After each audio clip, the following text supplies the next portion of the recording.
Sumber dari semua maksiat, sumber dari semua penyakit hati bernama lalai, sumber dari syahwat, itu adalah ar-ridha 'anil nafs. Meridhai, membiarkan kehendak diri, membiarkan diri kita terpapar oleh syahwat, membiarkan diri kita menikmati tidur lalu tidak tahajud, membiarkan diri kita berdebat, membiarkan diri kita untuk memandang sesuatu yang tidak halal.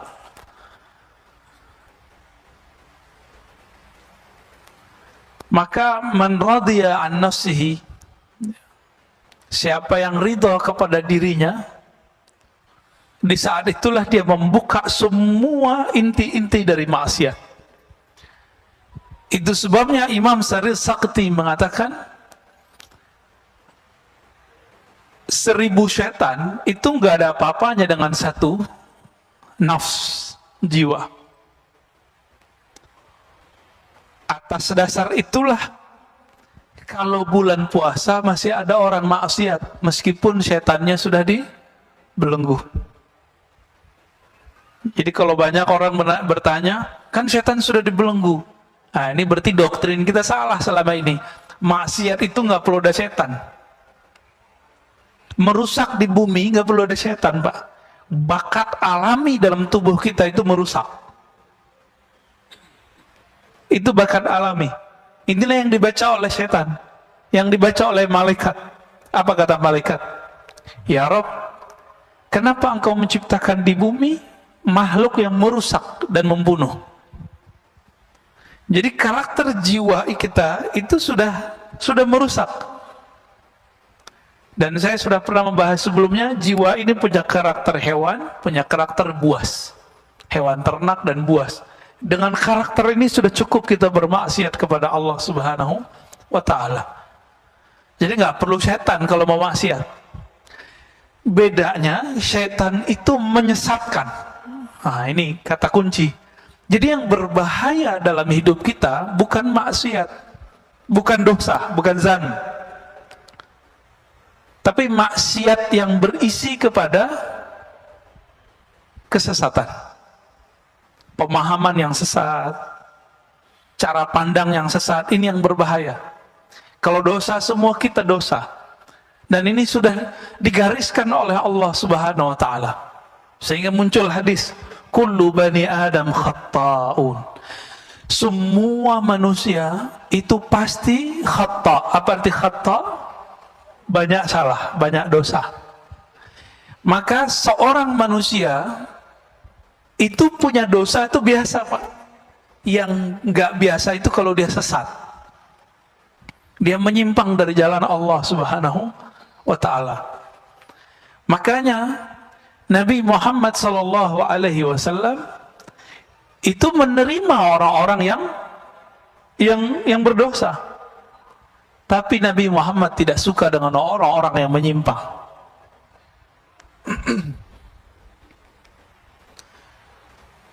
Dan dibalik, kalau maksiat, taat, ya, kemudian syahwat itu dimulai dari kita ridha kepada diri, lalu sebaliknya pokok dari ketaatan, pokok dari kesadaran dan kehormatan itu adamur ridha minka anha. Kamu tidak membiarkannya, kamu tidak meridhoinya. Kalau sepertiga malam terakhir jam 3 maunya badan tidur atau sujud, Pak? Tidur, ya. Kita biarin begitu. Ini namanya asal kulli ma'asiyah. Maksiat mulainya dari situ.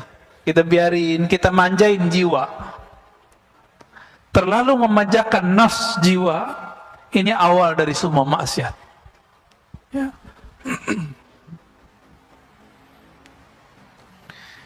Oleh karena itu, Imam Nu'taillah Sekandari memberikan karakter seorang mursyid. Mursyid itu bukan orang yang hebat. Mursyid itu man la yarda an nafsi. Begitu di kitabnya. Li antas haba jahidan la yarda an nafsi. kamu berguru, bersahabat dengan seseorang yang tidak meridhoi dirinya, nafsnya, jiwanya, itu lebih baik daripada kamu berguru kepada orang yang meridhoi nafsnya, jiwanya. Maka kalau mau cari guru, carilah guru yang tidak membiarkan dirinya terpapar oleh nafs, jiwa kita, ya, kehendak diri.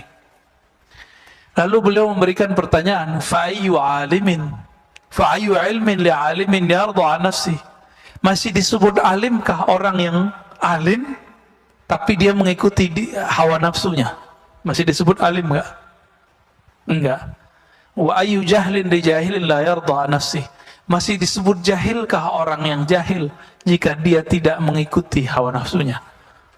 Sekarang kita masuk ke, ada satu istilah di dalam kolbu namanya basirah. Basirah itu, kalau yang kita pakai sekarang namanya basar. Sifat melihat, kemampuan memandangnya dengan fisik. Ada yang memandang dengan batin, disebut dengan al-basirah. Coba kita baca teksnya. Syu'aul basiratu yushhiduka qurbahu minka. Pancaran atau terangnya basirah mata hatimu, yushhiduka qurbahu mink, akan membuat engkau menyaksikan bahwa dia dekat kepadamu. Apa itu syu'aul basirah? Ilmu. Jadi boleh diartikan, ilmumu mengenai Allah akan membuat kamu sadar bahwa Allah itu dekat. Udah ngerasa Allah dekat belum? Kalau nggak diingetin nggak ya?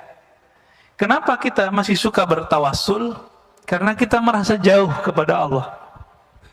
Kalau kita merasa dekat kepada Allah, itu nggak perlu tawassul, Pak. Jadi apa rahasia tawassul sebenarnya? Karena kita nggak punya kesadaran itu. Jadi ada di Inggris dua kelompok. Jadi kelompok Sufi Asy'ariyah, Sufi terus akidahnya Ahlussunnah Asy'ariyah, didebat oleh kelompok Salafi Wahabi. Pakai ayat, wa idza sa'alaka 'ibadi anni fa inni qarib. Kata si Wahabi nih, Sufi, kalian tolol, kira-kira begitu. Allah akan dekat, ini ayatnya. Ini ayatnya, jika hambaku bertanya mengenaiku, maka katakan dia dekat. Ngapain kamu tawassul-tawassulan segala? Apa jawaban dari seorang, ini kelompok perempuan, Pak. Perempuan, tapi berdebat dan canggih sekali ya. Bikin kita jatuh cinta lah dengan dalil-dalil mereka. Apa kata si perempuan ini, yang Ahlussunnah, yang Sufi? Betul, Allah itu qarib. Tapi apakah engkau merasakan dekat kepadanya? Bengong juga si perempuan ya, yang Wahabinya.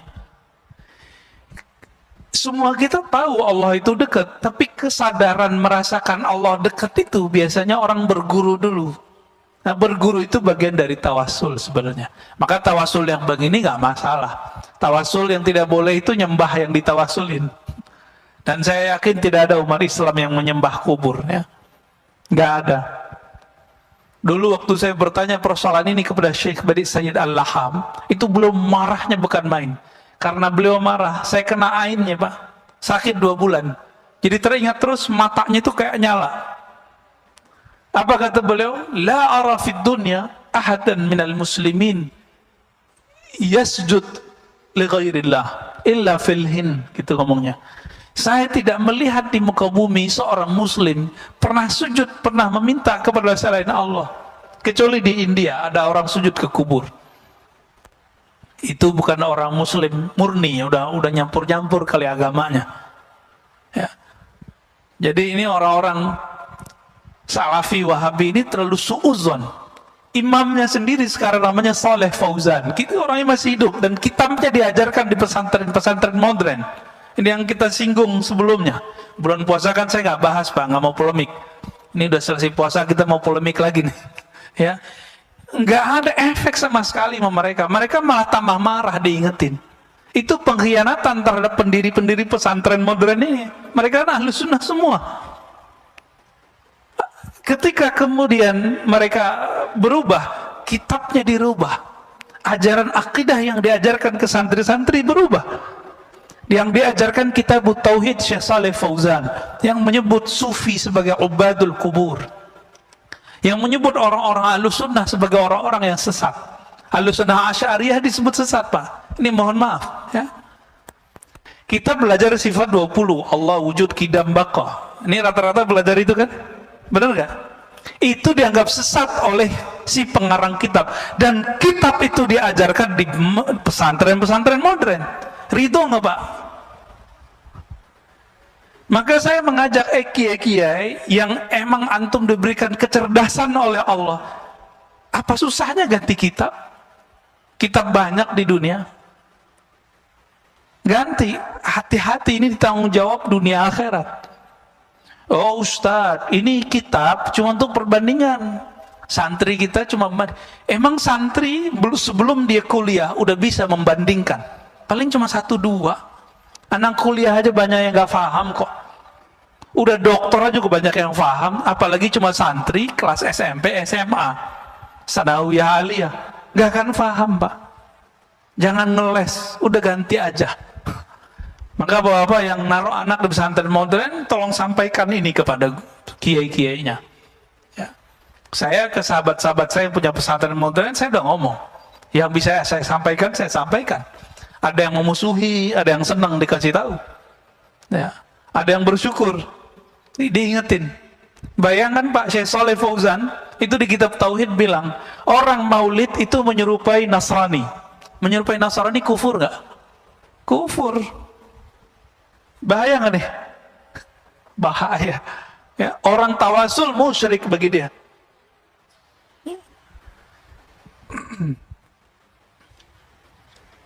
Baik. Wa ainul basirati tushhiduka adamak. Jadi ada pancaran ilmu mata hati. Jadi mata hati kalau sudah dapat ilmu, kita sadar Allah dekat. Tapi pancaran ini belum tentu membuat seseorang bisa memandang. Jika basirahnya sudah bisa merasakan memandang, tushhiduka adamak, maka ketika engkau mulai membuka mata hatimu, kata beliau, tushhiduka adamak, kamu akan merasakan bahwa dirimu itu tidak ada dibandingkan wujudnya. Jadi kita ini kalau nggak diwujudkan Allah, ada nggak? Nggak ada. Itu sebabnya seseorang yang faham bab ini, dia kalau berzikir la ilaha illallah, makna yang muncul adalah la fa'ila illallah. Apa artinya? Tiada yang berbuat kecuali Allah. Yang berbuat ke dalam diri kita, yang berbuat kepada anak, istri, keluarga, teman, negara kita, bahkan yang terjadi sekarang di Palestina, yang terjadi sekarang di Saudi, di negeri kita, itu nggak akan terjadi kecuali Allah yang pada hakikatnya menggerakkannya. Pandemi sekarang, izin Allah atau bukan? Izin Allah. Ridho nggak? Ridho ya. Pak Mirwan kemarin sakit ya. Kenapa? Kena COVID. Waduh, kena COVID juga. Kalau masa belah dibilang munafik, Pak. Ya, orang COVID disebut munafik. Saya di WA oleh seseorang, dia bilang, si Anu meninggal kena COVID, dia munafik. Allahu Akbar. Saya doain dia kena COVID. Ya, biar tahu rasa. Ini COVID kalau tidak datang ke orang, dia nggak nanya dulu, ente munafik nggak? Nanya nggak dia? Dia nggak nanya, Pak. Kena aja. Dari dulu di masa sahabat Rasulullah sudah banyak sahabat-sahabat yang kena virus. Disebut ta'un. Bukan berarti mereka ini munafik, tapi setiap sahabat merasa dirinya munafik. Tuh, sahabat Nabi merasa munafik, masa antum merasa suci? Maka kalau dituduh orang munafik, katakan betul saya munafik. Ini yang sering saya sebut ya, dalam Sahih Imam Muslim disebutkan bahwa Al-Hasan Al-Basri berkata, Para sahabat dulu tidak ada satupun yang menganggap dirinya ala imani Jibril. Imannya itu setinggi imannya Jibril, nggak ada. Maka dia khawatir dirinya terjebak kemunafikan setiap saat. Ini bagian dari meridhoi diri sendiri. Ada penyakit yang berbahaya, ujub fil ujub. Ujub dalam keujuban, ujub dalam keikhlasan. Apalagi itu ujub. Ujub artinya kagum kepada diri sendiri. Bapak mohon maaf ya, yang setiap malamnya bisa tahajud, bisa qiyamul lail kemarin, itu sedikit di kolbunya ada merasa kagum. Wah keren juga nih, gitu ya. Bisa tahajud setiap malam. Itu ujub Pak namanya. Ujub dalam ketaatan. Ujub dalam keikhlasan. Itu bisa merasa ikhlas. Merasa ada berjuang. Dan ini bisa menghinggapi orang-orang yang berilmu dan beramal. Baik beramal pribadi atau amal sosial. Termasuk ngurus masjid ini bisa ujub, hati-hati pengurus. Ya. Kalau terbesit di hati, kalau bukan karena saya nggak jadi, itu ujub tuh dah. Dan ini wajib diistighfarkan dan ditobatkan. Tobatnya tobat batin. Batinnya yang ditobatkan. Astagfirullah, ya Allah aku minta ampun dari dosa ujub. Ini lebih susah bersihinnya daripada dosa maksiat. Dosa mata jelalatan itu gampang Pak, pakai subhanallah 100 kali hapus. Tapi kalau yang ini bertambah amal, dia bertambah ujub. Maka sebelum beramal, bersihkan dulu itu dengan istighfar dan tobat. Oleh karena itu, guru-guru kita mengajarkan salat tobat setiap hari. Dibidahin lagi sama teman kita. Salat tobat itu dikiaskan kepada orang yang masuk Islam sholat. Itu sholat tobat sebenarnya. Ya. Jadi kalau sudah terbuka mata hati, lalu bisa memandang, yang dipandang di alam semesta bukan fisiknya, yang terlihat adalah campur tangan Allah Subhanahu wa ta'ala. Wa haqqul basirati syurka wujudahu la adamaka wa la wujuda.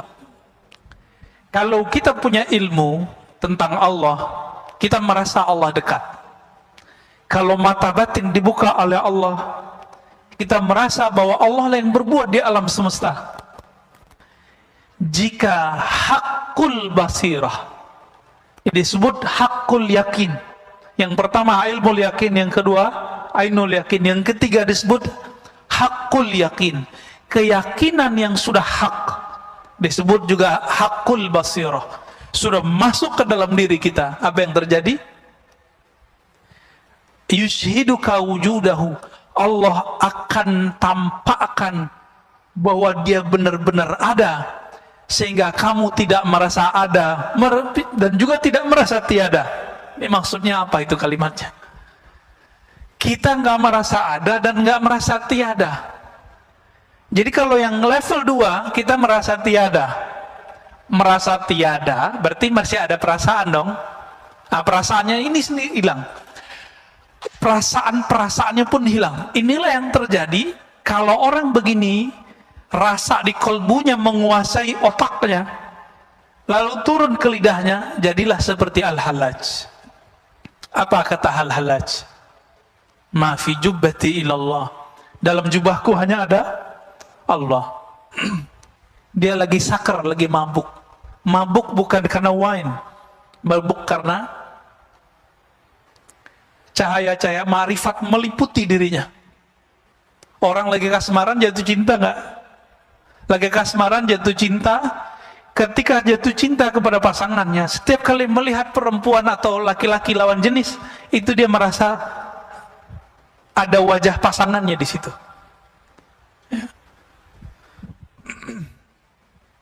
Saya waktu dulu pernah senang sama seseorang, itu ketika bercermin gak kelihatan muka saya Pak, percaya nggak? Saya ngeliat muka dia. Apakah di cermin itu muka dia? Enggak. Jadi pikiran kita ketutup oleh rindu kepadanya. Itu rindu ke makhluknya bisa begitu Pak, apalagi kepada Khalik. Ini yang terjadi pada salah satu wali di Jawa, Syekh Siti Jenar. Jadi kalau antum sudah paham apa yang terjadi pada Syekh Siti Jenar, maka jangan kafirkan Syekh Siti Jenar. dia sedang tenggelam dalam lautan keesaan Allah Subhanahu wa Ta'ala, sehingga dia nggak menyaksikan dirinya ada ataupun tiada, nggak ada dirinya.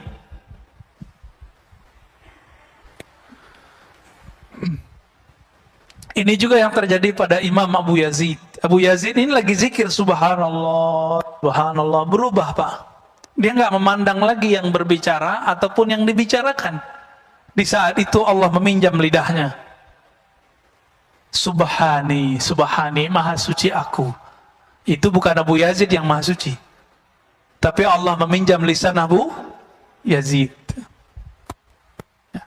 Namun ada ulama yang ketat, dia menghindari itu terjadi pada dirinya. Itu lebih sempurna, yaitu Al-Qutub Ar-Rabbani Sultanul Aulia Sayyidi Syekh Abdul Qadir Al-Jilani. Itu dia nolak kejadian-kejadian begitu. Jadi dia bisa filter dirinya. Makanya kesempurnaan kewalian beliau lebih tinggi dari semua wali-wali yang ada di dunia selain sahabat-sahabat Rasulullah, ya. Disebutlah beliau Sultanul Aulia, rajanya para wali. Rajanya para wali. Dan itu dikabarkan bahkan beliau masih belum lahir. Udah lahir, masih remaja, dikabarkan oleh gurunya Yusuf Al-Ahmadani. Ya. Itu dikabarkan, ya. Kana Allah wala syai'a ma'ah. Allah itu ada, wala syai'a ma'ah. Tidak ada sesuatu pun bersamanya. Wa huwal an ala ma alaikan. Dia sekarang, dia dulu sama. Dia dulu sendiri atau bersama? Dia dulu di atas aras atau enggak ada aras? Enggak ada aras. Maka dia dulu dan sekarang sama. Oleh karena itu perdebatan mengenai Allah bertempat di aras, Allah di arah tinggi, arah atas, itu nggak ada manfaatnya sebenarnya. Sebenarnya lah ya. Cuma karena orang awam sudah terjebak mengatakan Allah di atas, maka muncullah pembahasan, benarkah Allah bertempat? Kalau paham nih ini hadis, ini kan hadis Sahih Bukhari, kan Allah wala syai'a ma'ah. Ini pertanyaan disampaikan oleh Abu Musa Al-Asy'ari dan teman-temannya orang-orang Yaman. Abu Musa Al-Asy'ari, sahabat Rasulullah dari Yaman, yang Nabi mengatakan al-iman Yaman, Yamaniyah, al-hikmah Yamaniyah. Iman itu dari Yaman, hikmah dari Yaman. Maka Islam Indonesia berutang kepada orang Yaman, karena yang banyak mengislamkan kita adalah hadarin, orang-orang Hadramaut dari Yaman, ya. Ya, jazahumullah khairan katsira. Semoga Allah membalasi mereka dengan kebaikan. Di Jakarta ada yang tidak mau terkenal di masa hidupnya, sezaman dengan jidnya Habib Jindan, jidnya yang paling atas itu. Habib Jindan yang senior, Pak. Itu punya teman namanya Al-Habib Ali Al-Yamani. Orang taunya cuma Syekh Ali Al-Yamani, nggak mau terkenal. Dekat dengan Habib Hussein luar Batang. Saya sampai sekarang belum pernah Pak ziarah ke luar Batang itu, ya. Itu ada Syekh Ali Al-Yamani datang dari Yaman ke sini bawa thariqat Qadiriyah dan thariqat Alawiyah. Ya, nggak dikenal orang, tapi Habib Jindan dikenal sama beliau. Itu kalau nggak habaib bisa dicek Pak ceritanya. Siapa nama syekhnya? Syekh Ali Al-Yamani, nanti cari ya. Namanya Syekh Ali Al-Yamani, yang suka ziarah-ziarah ke sana. Syekh Ali Al-Yamani penjaringan. Ini kelompok habaib juga, ya, keturunan-keturunan dari Yaman juga. Dulu orang Yaman, Abu Musa Al-Asy'ari dan keluarga klannya datang kepada Nabi ngaji. Apa pertanyaannya? Kaifa kana Rabbuna? Wahai Rasulullah, Allah dulu gimana sih? Gitu. Sebelum alam ini tercipta, Allah dulu gimana? Apa jawaban Nabi? Kana Allah, dipakai hadis ini. Kana Allah wala syai'a ma'ah. Allah ada dulu di masa yang qadim. Allah ada dan tidak ada aras, tidak ada langit, tidak ada bumi, tidak ada malaikat, tidak ada Ahmad, tidak ada Muhammad, hanya Allahu Ahad.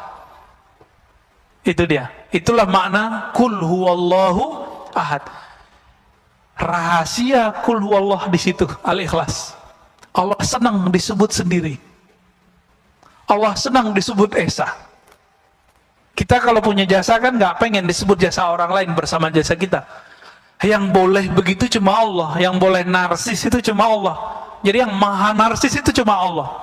Yang maha ego cuma Allah. Kita nggak boleh ego, kita nggak boleh narsis. Kalau Allah dulu dan Allah sekarang sama, perlu nggak debat Allah bertempat? Sebenarnya nih, nggak perlu ya.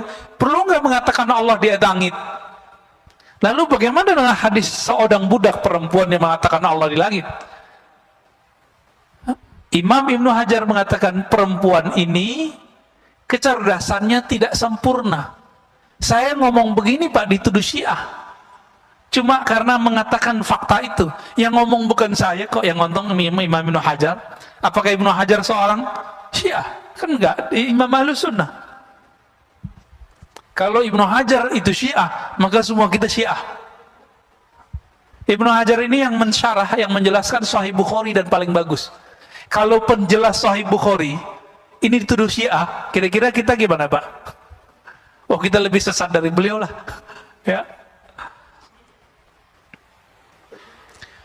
Dan orang-orang yang berzikir dengan zikir-zikir setan, wujudku wujud Allah, zatku zat Allah, sifatku sifat Allah, ini orang kurang ajar kepada Allah. Ya.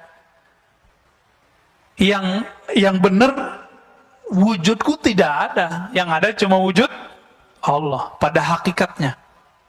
Ini orang berzikir, zikirnya apa? Wujudku wujud Allah. Kasus ini dulu terjadi di Aceh, kampung Pak Mirwan ini. Terjadi kasus kelompok namanya kelompok Wujudiyah.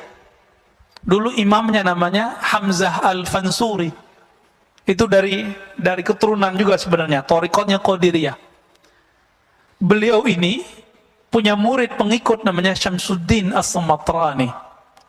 Mereka itu emang pengamal zikir dan sampai mengalami ekstase dan mengatakan wujud kami tidak ada, yang hanya ada wujud Allah. Lalu di masa Syekh Nuruddin Ar-Raniri, itu campuran, dia ibunya Melayu, ayahnya India, Randir atau Ranir, keturunan Arab juga. Beliau ini dari Gujarat datang ke Aceh dan nulis dalam berbahasa Arab Melayu, bahasa Jawi, bahasa Aceh. Nulis tentang sultan, tentang akidah. Saya membaca salah satu kitabnya, Kashful Ma'lum, Masya Allah, luar biasa. Belum mengkritisi apa yang terjadi pada zaman Hamzah Fansuri. Karena menurut beliau, orang ngomong wujudku wujud Allah, ini dia belum nyampe kepada masa ekstase seperti Al-Hallaj dan yang lain-lain, Abu Yazid. Maka mengatakan itu haram. Jadi Bapak Saudara Allah, kapan seseorang boleh mengatakan wujudku tidak ada, yang ada wujud Allah? Dia kalau sudah sampai di hakul yakin. Tapi kalau kayak kita ini, kita kan baru sampai di hakul ilmul yakin, teori bertuhan. Ilmunya dalil, mana dalilnya? Orang seperti ini haram mengatakan tiada ada wujud kecuali wujud Allah. Sisa ajaran ini dipakai oleh Kartosuwiryo. Dia ajarkan ke santri-santrinya waktu berjuang. Santri-santrinya yang sekarang zikirnya begitu, padahal makomnya belum nyampe. Sekarang kan masih ada tuh NII, DII. Mereka punya khalifah sendiri Pak, punya amir sendiri, punya menteri sendiri. Sekarang cuma sebatas tradisi, struktur masyarakat. Saya dengar salah satu muridnya ngomong, La ilaha illallah la wujuda illallah, la mawjuda illallah, tiada yang wujud kecuali Allah. Ini kan gawat. Itu nggak boleh dilafazkan kecuali sudah nyampe.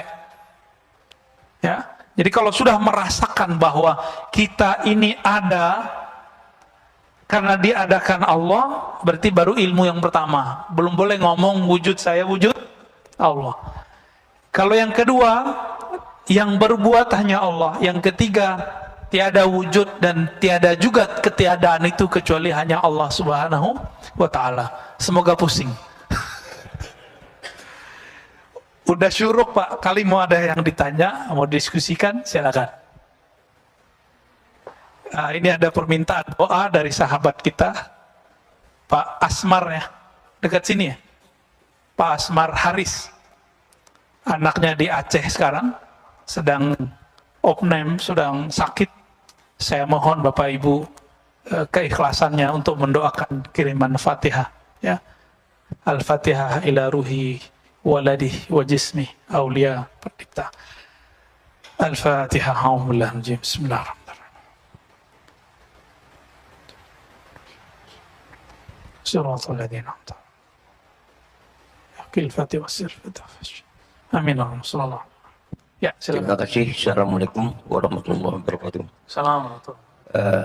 Memahami apa yang Ustaz sampaikan tadi ya cukup memusingkan, betul, cukup pusing. Jadi namun dalam ini kita tetap berusaha bagaimana untuk bisa mendapatkan pemahaman yang lebih jelas untuk lebih mendekatkan diri kita kepada Allah. So, tadi dikatakan ada ilmu, kemudian ada diamal, kemudian yang paling tinggi itu adalah hakul yakin. Ini adalah yang melihatnya basiroh. Jadi bagaimana kita untuk bisa mewujudkan basiroh ini dalam diri? Apakah basiroh itu bisa diwujudkan di dalam diri kita untuk bisa meningkatkan pendekatan kita kepada Allah Subhanahu wa Ta'ala? Bagaimana? Kira itu sebentar. Terima kasih. Assalamualaikum warahmatullahi wabarakatuh. Assalamualaikum warahmatullahi wabarakatuh. Caranya dengan riyadhah dan mujahadah, Pak. Apa arti riyadhah? Mengulang-ulang zikir yang diberikan guru, lalu mujahadah bersungguh-sungguh, dan yang ketiga ma'rifah, berma'rifat, berilmu. Dan yang paling cepat itu yang nomor 3, paling cepat. Maka kajian-kajian ma'rifatullah mestinya sekarang sudah nggak jadi aib lagi. Sudah nggak malu-malu lagi orang ngaji ma'rifatullah. Nah, kajian kitab ini, kitab Al-Hikam adalah salah satu mengarah ke sana. Mengarah ke ilmu ma'rifatullah, mengenal Allah Subhanahu wa Ta'ala. Jadi yang dibicarakan Allah aja. Bicarakan Allah, hubungan kita dengan Allah, masalah kita dengan Allah, itu Pak. Nanti muncul sendiri itu. Tapi karena ngajinya cuma sekali sebulan, susah Pak. Saya nggak minta jadwal lagi Pak ya, udah nggak ada jadwal lagi, udah cukup udah 2 kali ya. Udah ada risalah Kusyairiyah, udah ada hikam, itu udah cukup ya. Bahkan kalau perlu sekali juga nggak apa-apa ya. Kalau saya ngaji 2 kali seminggu, ngaji ma'rifatullah, belum lagi kita buat kajian sendiri di Ribat, itu bisa 3 kali, bisa 4 kali Pak. Ma'rifatullah itu melahirkan rindu kepada Allah Subhanahu wa Ta'ala. Kalau ada rindu, masa sekali seminggu doang, sekali sebulan doang? Nggak mungkin. Bisa maunya tiap hari kita ngomongin Allah. Itulah yang terjadi nanti pada ahli surga. Ketika mereka sudah bosan dengan nikmat seksual, udah bosan dengan nikmat makan dan minum, nikmat main-main, nge-game, di sono kita terbang langsung Pak. Semua yang ada di game-gamenya antum tuh ya, itu nanti ada semua tuh, Indra. Ada semua nanti di sono. Yang dibayangkan orang bisa pindah-pindah planet, nanti di sono bisa semua. Nanti orang bosen. Ada kejenuhan yang nggak tahan. Makanya Allah muliakan ahlul firdaus. Orang firdaus ini karena mereka menjaga ma'rifatullahnya pagi dan sore. Dia zikir pagi, zikir sore, subuh, maghrib. Itu dia tunggu dan dia merindukan. Setiap kali kita merindukan Allah, sebanyak itulah nanti kita merindukannya dan diberikan ru'yatullah nanti di surga. Jadi siapa yang Allah perlihatkan dirinya nanti di surga? Itu orang-orang yang setiap mau subuh dia rindu ke masjid, mau ketemu Allah di masjid. Allah bukan di masjid. Ini cuma media aja. Mau maghrib dia datang. Maka Ibnu Umar mengatakan, kami sahabat Rasulullah nggak ada tuh datang ke masjid udah azan, nggak ada. Kami datang dan rindu kepada Allah, rindu kepada Rasulullah.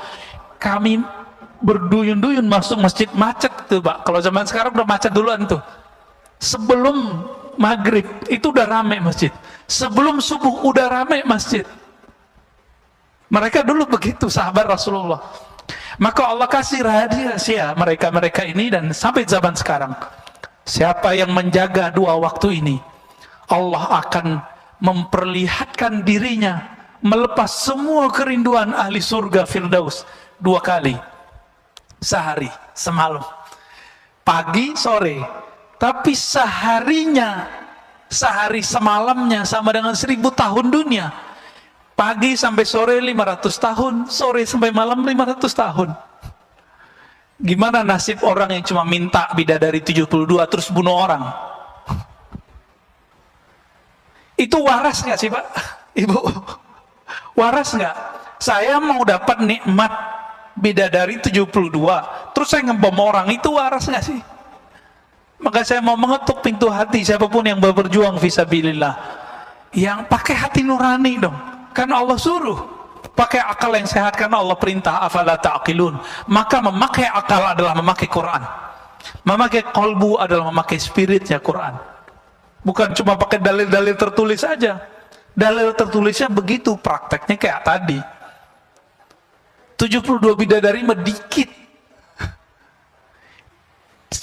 Semasa di dunia Sayyidina Daud punya gundik 1000 Pak, pelayan cantik-cantik semua itu 1000, dan seluruh dunia, bukan cuma wilayah Arab, Israel, Romawi, Persia, enggak, seluruh dunia dia punya. Begitu juga Nabi Sulaiman, seluruh dunia dia punya. Kaisar di Cina punya pelayan gundiknya 5000. Nggak sempat menggang kali ya. Kubur meninggal. Dan di sana nggak perlu pakai obat kuat Pak. Semua minuman surga itu obat kuat. Nggak perlu di sana. Nah, kita mau dapat syahwat fasilitas surga atau mau ketemu yang punya surga? Kalau mau ketemu yang punya surga, wajib belajar ma'rifatullah. Wajib belajar ma'rifatullah. Bapak sholat 1000 rakaat nggak akan ketemu kalau nggak kenal Allah. Makanya dari awal kita sudah sering katakan, lebih afdol ngaji atau sholat sunat? Ngaji. Ngomong begini, ngomong tentang Allah, itu Allah lebih suka Pak daripada sholatnya nggak khusyuk. Antum nih sholat sekarang, kita lagi ngaji, pasti pikirannya kemana-mana. Atau merasa diri, wah ustadz nih nggak bener nih, orang kalau udah syuruk masih aja gitu ya. Semoga nggak begitu Pak ya. Tapi saya yakin bertengkar tuh di pikirannya. Mau ngaji pas sholat sunat, mau ngaji pas sholat sunat, mending ngaji aja dulu.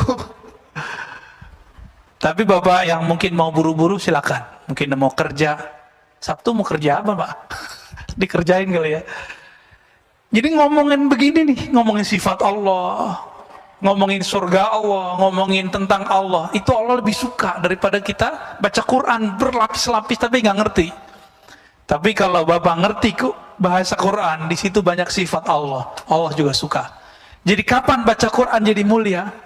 Kalau saya baca Quran dan saya ngerti di situ sifat-sifat Allah. Saya mau tanya nih, kita senang nggak dibicarain kebaikannya sama orang? Kita, narsis ini pantaran dari narsisnya Allah. Makanya Allah mengatakan al-kibriya'u ridai. Kesombongan itu, keujuban itu milikku semua, bukan milik kalian. Maka yang boleh sombong cuma Allah. Sombong artinya merasa besar. Lalu kita bicarakan kebesarannya, makanya Allah suka sama orang-orang begitu. Daripada sujud pikirannya kemana-mana. Ya, ini yang dikatakan oleh Imam Syafi'i, ya, diriwayatkan juga oleh Imam Ibnu Majah. Orang bicara ilmu tentang Allah, satu bab saja itu lebih utama daripada sholat 1000 rakaat. Lebih utama Pak. Tapi jangan karena ngaji terus ninggalin sholat, gak bener juga ya. Kita udah bersama Allah gak perlu sholat. Kan ada yang ngomong begitu, ngapain sholat, Allah udah dalam diri. Ini sombong lagi nih orang ya. Sombong lagi nih orang. Jadi caranya yang ketiga tuh paling Pak, di umur kita sekarang yang paling cepat ma'rifat, berma'rifat. Karena kalau ngikutin Syekh Abdul Qadir kuat nggak Pak? Nggak tidur 20 tahun, nggak tidur malam hari, siang aja tidurnya qailulah. Kuat nggak? Ini aja udah ubanan Pak ya. Nggak mungkin kita nggak kuat ngikutin Abu Hurairah tiap malam 12.000. Kita nggak kuat kayak Zainal Abidin setiap hari 1000 rakaat. Makanya namanya Zainal Abidin, namanya Ali bin Husain bin Ali. Gelarnya Zainal Abidin. Ini ada Habib Zainal Abidin ya. Ya. Habib Ali juga kali namanya. Itu nggak kuat Pak kita. Ada yang sholawat di sini 1000. Itu udah gempor ya. Paling-paling cuma sholawat habis sholat. Kayaknya udah soleh banget gitu ya. Paling-paling zikir pagi sore. Enggak, mereka kekasih Allah, kasih Rasulullah, sholawatnya bahkan setiap nafasnya. Beda sama kita. Kita nggak kuat ngikutin itu Pak. Abu Yazid Al-Bustami, di zaman yang dulu masjid itu susah, salah satu amalannya adalah sholat di masjid, jalan kaki. Ini Masya Allah, masjid kita ini dekat nggak ke komplek? Pakai mobil Pak, belagu. Ya. Sombong amat itu. Tapi nggak sombong lah ya. Barangkali mobil tenang juga dibawa ke masjid. Modus, ngeles. Abu Yazid amalannya apa Pak? 1000 masjid di zamannya dia kunjungi jalan kaki. Ingat-ingat di masa kecil dulu, Bapak punya masjid di kampung, itu cuma satu kecamatan, satu masjid. Saya masih ingat masa kecil saya begitu. Bapak saya cerita tuh, masjid kita cuma sholat di masjid ini. Satu kecamatan Pak sholat di situ. Jalan kaki. Bayangkan ini 1000 masjid. Abu Yazid Al-Bustami. Beliau jadi wali, hampir gagal jadi wali karena ngeludah dari masjid. Ngeludah di masjid Pak. Gak berani Abu Yazid itu selonjoran kakinya. Ini lagi Jumatan, kakinya selonjoran. Ya. Nggak punya adab. Ya. Tapi kalau ada orang kiri kanan kita begitu, kita nggak punya hak marah Pak. Gurunya yang boleh marah. Ya, kecuali kita mau nasihatin. Lagi pengajian, ini banyak Pak yang pengajian-pengajian sama saya, yang alirannya beda sama kita. Itu kalau nanya kakinya dinaikin satu, terus satunya, oh Ustaz, nah gitu kayak nanyanya gitu. Ngetes, awalnya ngetes, habis ngetes baru bersila baik-baik. Ya. Karena yang dia tes ternyata singa, cabik-cabik ya. Dia ngetes dalil, kita habisin dalilnya. Itu terjadi. Ya. Diingetin, disindir dalam khutbah, oh malah tambah selonjor kakinya. Ya. Tapi orang begitu nggak usah dikata-katain Pak. Kenapa? Dia lagi berperang dalam dirinya. Ya, dia lagi berkecamuk itu. Mana yang benar, merasa diri paling benar, itu lebih repot lagi. Maka kita beruntung nih, alhamdulillah dari tadi nggak ada yang selonjoran ya. Kalau mau kayak gitu Pak, kayak emas itu tuh. Kakinya naikin terus kita begitu. Nah itu sunnah, coba praktekin Rizky. Bisa nggak? Bukan. Nah gitu tuh. Ha. Kayak gitu Pak. Jadi kalau pegel Jumatan, kayak gitu Pak. Jangan selonjoran, nggak sopan. Lagi pengajian, kita pegel nih, kesemutan, duduk begitu. Itu duduknya hampir 80% sahabat begitu duduknya. Jadi karena mereka lama ketemu Nabi. Cuma di negeri kita punya tradisi lain karena orang keraton. Ini agak berat. Kita duduk begitu dan nggak sopan. Tapi di masjid insya Allah aman lah ya.